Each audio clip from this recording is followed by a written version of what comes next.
ನಮಸ್ಕಾರ. ನಿಮ್ಮ ನೆಚ್ಚಿನ ಸುವರ್ಣ ನ್ಯೂಸ್ ವಿನೂತನವಾದಂತಹ ಕಾರ್ಯಕ್ರಮವೊಂದನ್ನು ಹೊರತರ್ತಾ ಇದೆ. ಆ ಕಾರ್ಯಕ್ರಮ ಯಾವುದು, ಕಾರ್ಯಕ್ರಮದ ಹೆಸರೇನು, ಅದರ ಬಗ್ಗೆ ಹೇಳ್ತೀನಿ. ಅದಕ್ಕಿಂತ ಮುಂಚೆ ಒಂದಿಷ್ಟು ವಿಷಯಗಳನ್ನು ನಿಮ್ಮ ಜೊತೆ ಶೇರ್ ಮಾಡ್ಕೊಳ್ಳೋದಿದೆ. ನೀವು ಹಲವಾರು ಚಾನೆಲ್ಗಳಲ್ಲಿ ದೇವಸ್ಥಾನಗಳ ಬಗ್ಗೆ ವಿಶೇಷವಾದಂತಹ ಕಾರ್ಯಕ್ರಮಗಳನ್ನು ನೋಡ್ತಾ ಇರ್ತೀರಿ. ಆ ದೇವಸ್ಥಾನದ ಸುಂದರ ದೃಶ್ಯಾವಳಿಗಳನ್ನು ನೋಡ್ತಾ ಇದ್ದಂತೆ ನಿಮಗೂ ಆ ದೇಗುಲಕ್ಕೆ ಹೋಗಬೇಕು ಅಂತ ಅನ್ಸುತ್ತೆ, ಆ ದೇವಸ್ಥಾನಗಳ ಬಗ್ಗೆ ತಿಳಿದುಕೊಳ್ಬೇಕು ಅಂತ ಅನ್ಸುತ್ತೆ. ಆದರೆ ಅದ್ರ ಬಗ್ಗೆ ಮಾಹಿತಿ ಇರಲ್ಲ. ಹಾಗಾಗಿನೇ ನಾವು ಬರೀ ದೇವಸ್ಥಾನವನ್ನು ತೋರಿಸೋದು ಮಾತ್ರವಲ್ಲ, ದೇವಸ್ಥಾನಕ್ಕೆ ಹೋಗೋದು ಹೇಗೆ, ಅಲ್ಲಿನ ಐತಿಹ್ಯ ಏನು, ವಿಶೇಷತೆಗಳೇನು, ಆ ಎಲ್ಲ ಮಾಹಿತಿನ ಕೊಡುವಂತಹ ವಿಶೇಷವಾದಂತಹ ಕಾರ್ಯಕ್ರಮವನ್ನು ನಿಮ್ಮ ಮುಂದೆ ಪ್ರಸ್ತುತಪಡಿಸ್ತಾ ಇದ್ದೀವಿ. ಅದೇ ಗುಡಿಯ ಅರಸಿ ನಮ್ಮ ಪಯಣ, ಗುಡಿಯ ನೋಡಿರಣ್ಣ.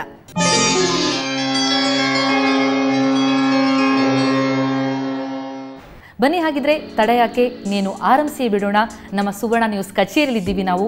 ಈಗ ಯಾವ ಗುಡಿಗೆ ನಮ್ಮ ಪಯಣ ಅನ್ನೋದನ್ನ ಆರಂಭಿಸೋಣ. ನಾನಾಗಲೇ ಗುಡಿಯ ಅರಸಿ ನಮ್ಮ ಪಯಣ ಅಂತಂದೆ, ಆದರೆ ಯಾವ ಗುಡಿಯ ಕಡೆ ಹೋಗ್ತಾ ಇದ್ದೀವಿ ಅಂತ ಹೇಳಲೇ ಇಲ್ಲ ಅಲ್ವಾ. ನಾವು ಸುಂದರವಾದಂತಹ ಪರಿಸರವಿರುವಂತಹ ಕಾಫಿ ನಾಡು ಚಿಕ್ಕಮಗಳೂರಿಗೆ ಹೋಗ್ತಾ ಇದ್ದೀವಿ. ಚಿಕ್ಕಮಗಳೂರಿನಲ್ಲಿ ಎಲ್ಲಿ ಅಂತಂದ್ರೆ ಶ್ರೀ ಶಾರದಾಂಬೆಯ ಸನ್ನಿಧಿ ಶೃಂಗೇರಿಗೆ ಹೋಗ್ತಾ ಇದ್ದೀವಿ. ಬನ್ನಿ, ತಡ ಯಾಕೆ, ನಮ್ಮ ಗುಡಿಯ ಪಯಣ ಶೃಂಗೇರಿಯತ್ತ ಆರಂಭಿಸೋಣ. ಶೃಂಗೇರಿಗೆ ನಮ್ಮ ಪಯಣ ಆರಂಭ ಆಗಿದೆ. ಈಗ ಸಮಯ 10 ಗಂಟೆ. ಶೃಂಗೇರಿ ತಲುಪಲಿಕ್ಕೆ ಎಷ್ಟು ಹೊತ್ತಾಗುತ್ತೋ ಗೊತ್ತಿಲ್ಲ. ಹಾಗೆಯೇ ನೀವು ಶೃಂಗೇರಿಗೆ ಪಯಣ ಬೆಳೆಸಬೇಕು ಅಂತಂದರೆ ನಮ್ಮ ಬೆಂಗಳೂರಿನಿಂದ, ಅಂದರೆ ಬೆಂಗಳೂರಿನ ಕೇಂದ್ರ ಭಾಗವಾದಂತಹ ಮೆಜೆಸ್ಟಿಕ್ನಿಂದ ಯಾವ ರೀತಿಯ ಬಸ್ ಸಂಚಾರ ಇದೆ, ಎಷ್ಟು ಗಂಟೆ ಪಯಣ ಆಗುತ್ತೆ, ಎಷ್ಟು ಖರ್ಚಾಗುತ್ತೆ, ಆ ಎಲ್ಲದರ ಬಗ್ಗೆ ಒಂದಿಷ್ಟು ಮಾಹಿತಿ ಇಲ್ಲಿದೆ, ನೋಡ್ಕೊಂಬನ್ನಿ.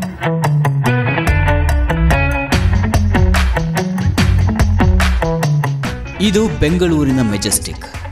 ರಾಜ್ಯದ ನಾನಾ ಕಡೆಗಳಿಗೆ ಇಲ್ಲಿಂದಲೇ ಬಸ್ಸುಗಳು ಹೊರಡೋದು.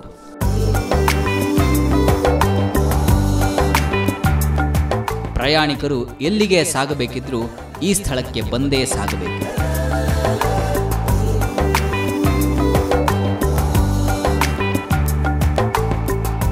ಇದು ಪ್ಲಾಟ್ಫಾರ್ಮ್ ನಂಬರ್ 14. ಶೃಂಗೇರಿಗೆ ಹೊರಡುವ ಬಸ್ಸುಗಳು ನಿಲ್ಲುವಂತಹ ಜಾಗ. ಇಲ್ಲಿಂದ ಶೃಂಗೇರಿಗೆ ಪ್ರತಿನಿತ್ಯವೂ ಸಾವಿರಾರು ಮಂದಿ ಪ್ರಯಾಣಿಸ್ತಾರೆ. ಹಾಗಾಗಿ ಕೆಎಸ್ಆರ್ಟಿಸಿ ಸಂಸ್ಥೆ ಪ್ರಯಾಣಿಕರಿಗೆ ವಿವಿಧ ರೀತಿಯ ಬಸ್ಸುಗಳ ವ್ಯವಸ್ಥೆಯನ್ನ ಮಾಡಿಕೊಟ್ಟಿದೆ.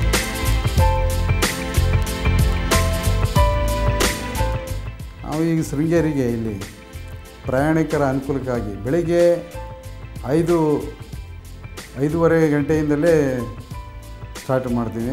ಪ್ರಯಾಣಿಕರ ಅನುಕೂಲಕ್ಕೆ 10 ಗಂಟೆವರೆಗೂ ಇರ್ತದೆ ಬೆಳಗ್ಗೆ ಟೈಮಲ್ಲಿ. ಮಧ್ಯಾಹ್ನ ಅಷ್ಟಾಗಿ ಪ್ರಯಾಣಿಕರು ಟ್ರಾವೆಲ್ ಮಾಡೋಕ್ಕೆ ಪ್ರಿಫರೆನ್ಸ್ ಮಾಡೋದಿಲ್ಲ. ಹಾಗಾಗಿ ರಾತ್ರಿ ಟೈಮು ಹೆಚ್ಚು ಬಸ್ಗಳನ್ನು ಹಾಕಿ ಪ್ರಯಾಣಿಕರ ಅನುಕೂಲಕ್ಕಾಗಿ ವಿವಿಧ ರೀತಿಯ ಸ್ಲೀಪರ್ ಇದೆ, ರಾಜಹಂಸ ಇದೆ, ವೋಲ್ವೋ ಇದೆ, ಮತ್ತು ವೇಗದೂತ ಬಸ್ಗಳು ಕೂಡ ಇವೆ. ಇವು ವಯಾ ತುಮಕೂರಾಗಲಿ, ಶಿವಮೊಗ್ಗ ಆಗಲಿ, ಮತ್ತು ಹಾಸನ, ಈ ಮಾರ್ಗಗಳೆಲ್ಲ ಬಸ್ಗಳನ್ನ ಸೌಲಭ್ಯವನ್ನು ಪ್ರಯಾಣಿಕರಿಗೆ ನಾವು ಒದಗಿಸ್ಕೊಟ್ಟಿದ್ದೀವಿ.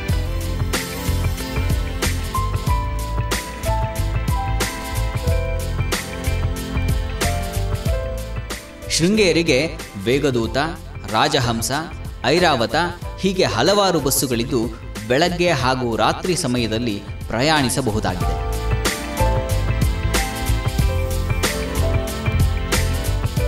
ಬಸ್ಸುಗಳು ಹೊರಡುವ ಸಮಯ ಹಾಗೂ ಪ್ರಯಾಣದ ದರ ಈ ರೀತಿ ಇದೆ.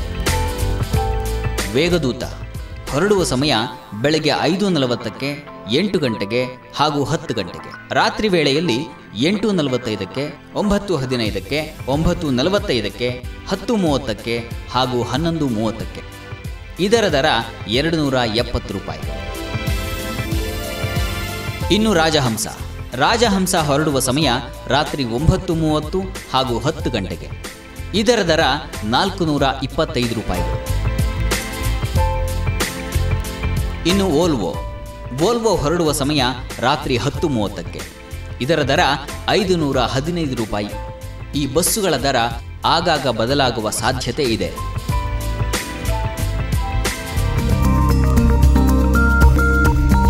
ಬೆಂಗಳೂರಿನ ಮೆಜೆಸ್ಟಿಕ್ನಿಂದ ಹೊರಡೋದು ಹೇಗೆ ಅನ್ನೋದ್ರ ಬಗ್ಗೆ ಮಾಹಿತಿ ಪಡ್ಕೊಂಡಿದ್ದಾಯ್ತು. ಈಗ ಹಾಸನದ ಹೆದ್ದಾರಿಯನ್ನು ನಾವು ತಲುಪಿದ್ದೀವಿ. ನಿಜಕ್ಕೂ ರಸ್ತೆ ನೋಡ್ತಾ ಇದ್ರೆ ಬಹಳ ಚೆನ್ನಾಗಿದೆ. ಸುಂದರವಾದಂತಹ ಒಂದು ಪಯಣ ಸಾಗುತ್ತೆ ಅಂತ ಅನ್ಸುತ್ತೆ. ಆರಾಮವಾಗಿ ಸುಖಕರ ಪಯಣ ಇದು. ಹಾಗಾಗಿ ಬೇಗ ನಾವು ಸೇರಿ ಗುಡಿಯನ್ನ ನೋಡಬೇಕು ಅಂತ ಅನ್ನೋ ಆಶಯ, ಆ ಪ್ರಯತ್ನದಲ್ಲೇ ನಮ್ಮ ಹಾದಿ ಸಾಗಿದೆ. ಬೆಂಗಳೂರಿನಿಂದ ಎರಡು ಮಾರ್ಗದಲ್ಲಿ ನಾವು ಶೃಂಗೇರಿಯನ್ನು ತಲುಪಬಹುದು. ಒಂದು ಬೆಂಗಳೂರು ತುಮಕೂರು ಮಾರ್ಗವಾಗಿ, ಮತ್ತೊಂದು ಬೆಂಗಳೂರು ಹಾಸನ ಮಾರ್ಗವಾಗಿ. ನೀವಿಲ್ಲಿ ಆ ನಕ್ಷೆಯನ್ನು ಕೂಡ ಕಾಣಬಹುದು. ಮಂಗಳೂರಿನಿಂದ ಬರುವಂತಹ ಯಾತ್ರಾರ್ಥಿಗಳು ಮೂಡುಬಿದಿರೆ, ಕಾರ್ಕಳ ಮಾರ್ಗವಾಗಿ ಶೃಂಗೇರಿಯನ್ನು ತಲುಪಬಹುದು.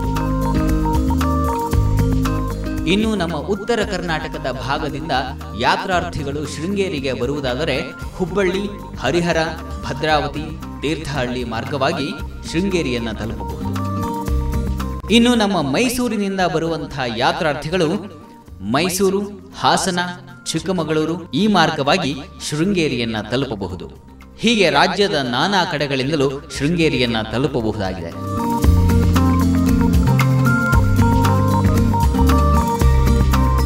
ಹಾದಿ ಸುಗಮವಾಗಿತ್ತು. ಬೆಂಗಳೂರಿನಿಂದ ಇಲ್ಲಿವರೆಗೆ ಬಂದಿದ್ದಾಯಿತು. ಇನ್ನು ಕೇವಲ 2 ಕಿಲೋಮೀಟರ್ ಮಾತ್ರ ಇರುವಂತದ್ದು ಶೃಂಗೇರಿ ತಲುಪಲಿಕ್ಕೆ. ಬೇಗ ಹೋಗಿ ಶೃಂಗೇರಿ ಶಾರದೆಯ ದರ್ಶನ ಮಾಡುವಂತಹ ಕಾತರ ನಮಗೂ ಇದೆ. ಇನ್ನು ಕೇವಲ 2 ಕಿಲೋಮೀಟರ್. ನೀವು ನೋಡಬಹುದು, ಬೋರ್ಡ್ನಲ್ಲಿ ನಿಮಗೆ ಕಾಣಿಸ್ತಾ ಇರಬಹುದು. ಸಾಗುತ್ತೆ ನಮ್ಮ ಹಾದಿ ಈಗ.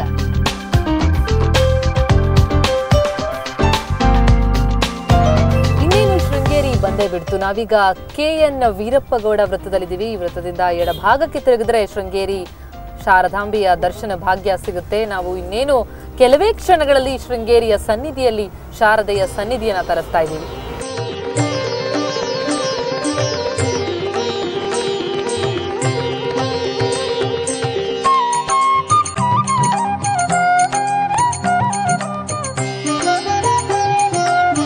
ಅಂತೂ ಶೃಂಗೇರಿನ ನಾವೀಗ ತಲುಪಿದ್ದೀವಿ.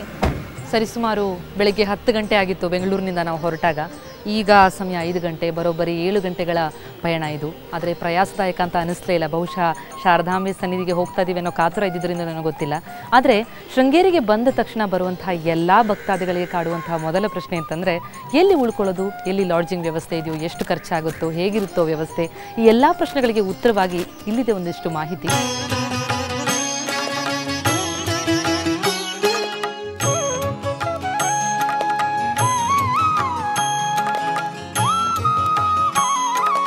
ಶೃಂಗೇರಿಗೆ ಲಕ್ಷಾಂತರ ಭಕ್ತರು ಬರುತ್ತಾರೆ. ಬಂದಂಥ ಭಕ್ತರಿಗೆಲ್ಲ ಇಲ್ಲಿ ಮಠವೇ ಉಳಿದುಕೊಳ್ಳುವಂತಹ ವ್ಯವಸ್ಥೆಯನ್ನು ಮಾಡಿದೆ.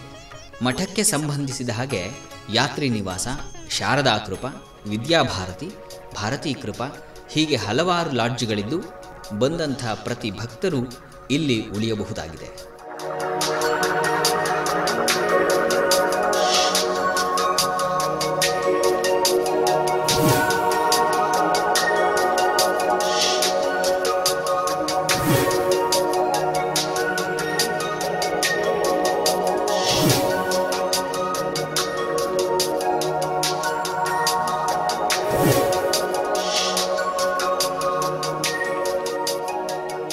ಶೃಂಗೇರಿಗೆ ಬರುವಂಥ ಭಕ್ತಾದಿಗಳಿಗೆ ಉಳ್ಕೊಳ್ಳಿಕ್ಕೆ ಶ್ರೀಮಠದಿಂದ ಸಾಮಾನ್ಯ 500ರಿಂದ 550 ರೂಮ್ಸ್ಗಳವರೆಗೂ ವ್ಯವಸ್ಥೆ ಇರ್ತದೆ. ಬಂದಿರತಕ್ಕಂಥ ಭಕ್ತಾದಿಗಳಿಗೆ ಸರ್ವಸಾಮಾನ್ಯವಾಗಿ ಯಾರಿಗೂ ಇಲ್ಲ ಅಂತ ಒಂದು ಪರಿಸ್ಥಿತಿ ಬರೋದಿಲ್ಲ. ಸಾಮಾನ್ಯ ಒಂದು 50 ಜನ 60 ಜನ ಬರುವಂಥವರಿಗೆ ಅದಕ್ಕೆ ಅವರಿಗೆ ಸಪ್ರೇಟಾಗಿರ್ತಕ್ಕಂಥ ಹಾಲ್ಗಳನ್ನ ವ್ಯವಸ್ಥೆ ಇರ್ತದೆ.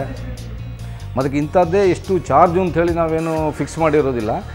ಅಂಥ ಭಕ್ತಾದಿಗಳು ಏನೋ ಕಾಣಿಕೆ ಅಂತ ಹೇಳ್ಬಿಟ್ಟು ಹೇಳಿ ತೊಗೋತೀವಿ. ಯಾಕೆಂದರೆ ಮೇಂಟೆನೆನ್ಸ್ ಚಾರ್ಜ್ ಅಂತ ಹೇಳಿ ತೊಗೋತೀವಿ. ಬರುವಂಥ ಭಕ್ತಾದಿಗಳು ಫೋನ್ ಮಾಡ್ಕೊಂಡು ಬರ್ತಾರೆ, ಫೋನ್ ಮಾಡ್ದೇನೂ ಬರ್ತಾರೆ. ಬಂದಿರತಕ್ಕಂಥವ್ರು ಆ ಟೈಮ್ನಲ್ಲಿ ನಮ್ಗೆ ಏನು ವ್ಯವಸ್ಥೆ ಮಾಡಿಕೊಡೋಕ್ಕೆ ಸಾಧ್ಯ ಉಂಟು ಅದೆಲ್ಲ ವ್ಯವಸ್ಥೆಗಳನ್ನು ಮಾಡಿಕೊಡ್ತೀವಿ. ಅಂತೂ ಬರುವಂಥ ಭಕ್ತಾದಿಗಳಿಗೆ ತೊಂದರೆ ಆಗದೇ ಇರೋ ರೀತಿ ನೋಡ್ಕೋತೀವಿ.